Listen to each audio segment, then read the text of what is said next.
Permanent Mission of India to the United Nations versus the City of New York.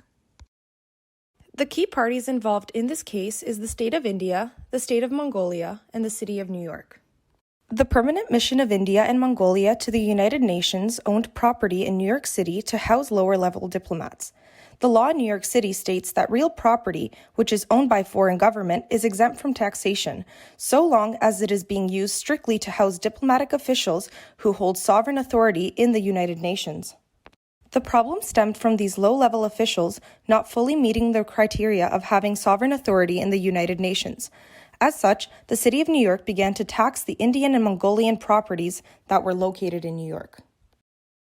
The governments of India and Mongolia refused to pay these taxes and argued that such taxes should be void as the properties were being used for diplomatic activity. This caused New York to turn these taxes into debt liens against the properties, which are legal claims over assets owned by governments and institutions that failed to pay their taxes. The City of New York claimed that they held stake in these properties as India and Mongolia failed to pay their tax debt which was owed to them. The City of New York filed a state court suit in order to validate the tax liens which they have imposed. India and Mongolia moved the case to federal court, arguing that they are immune under the 1967 Foreign Sovereign Immunities Act. The FSIA was implemented in order to establish the procedures for suing a foreign sovereign in regard to recovering property and international debt. As such, the FSIA was the only way of obtaining international jurisdiction over a foreign state in federal court. The Court of Appeals claimed that the immovable property exception applies in this case. However, there are many exceptions, and this one in particular limited the immunity of these sovereign actors.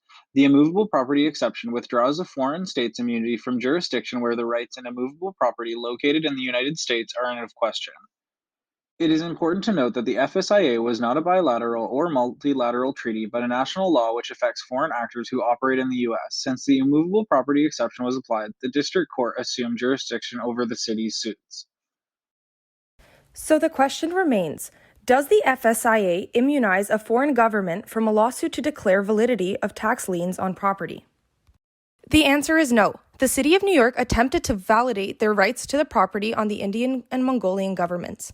Due to these changes in claim over property caused by the tax liens, it changed the stake that each parties had on the properties. As such, rights in immovable property situated within the United States were evaluated.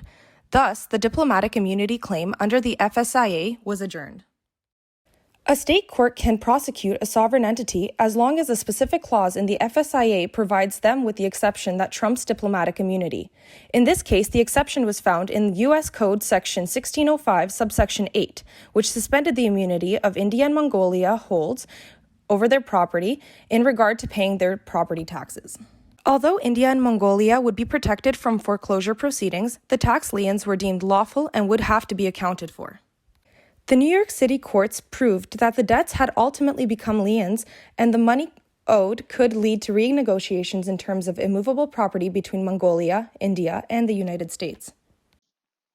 In conclusion, even if the foreign sovereigns, in this case India and Mongolia, fail to pay the owed debt to the City of New York, this could ultimately result in a decrease in foreign aid offered by the United States in order to compensate for the outstanding debt.